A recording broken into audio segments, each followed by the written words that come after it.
தீபாவளினா பளிச்சுன்னு ஞாபகத்துக்கு வர்றது பட்டு, பட்டாசு, பலகாரம். பலகாரம்னா ஞாபகத்துக்கு வர்றது மந்த்ரா கடலை எண்ணெய். அபார ருசி, ஆரோக்கியமான உடல் நலம். தீபாவளி அன்னைக்கு மட்டும் இல்ல, என்னைக்குமே கிச்சன்ல இருக்க வேண்டியது மந்த்ரா கடலை எண்ணெய் தான்.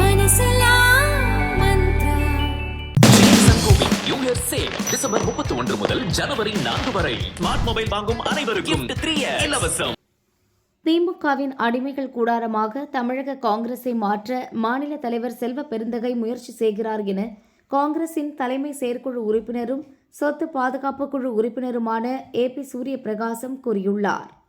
இது தொடர்பாக காங்கிரஸ் தலைவர் கார்கே, எம்பிக்கள் சோனியா, ராகுல் ஆகியோருக்கு அவர் கடிதம் எழுதியுள்ளார். அதில் தமிழக அரசின் கடமை சுமை 10 லட்சம் கோடி ரூபாயாக அதிகரித்துள்ளது என்பதை திமுக அரசே கடந்த ஆண்டு பட்ஜெட்டில் ஒப்புக்கொண்டுள்ளது. ஆனால் உண்மைக்கு மாறாக திமுக அரசு மீது பழி போடுவதாக காங்கிரசின் தரவு மற்றும் பகுப்பாய்வு பிரிவு தலைவராக இருக்கும் பிரவீன் சக்கரவர்த்தி மீது வசைப்பாடி வருவது கண்டிக்கத்தக்கது. சட்டசபை தேர்தலில் வெகுஜன திமுக எதிர்ப்பால் திமுக கூட்டணி படுதோல்வி அடையும். இதில் காங்கிரசும் சேர்ந்து படுதோல்வி அடையக்கூடாது. அதனால் காங்கிரஸ் தாவேக்காவோடு தேர்தலுக்காக கூட்டணி அமைக்க வேண்டும்.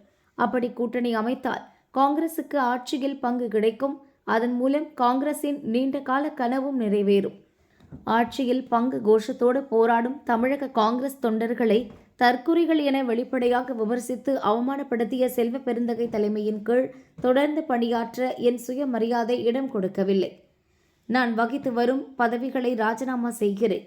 காங்கிரஸ் அடிப்படை உறுப்பினர் பதவியிலிருந்தும் விலகுகிறேன் என ஏபி சூரிய பிரகாசம் அந்த கடிதத்தில் கூறியுள்ளார்.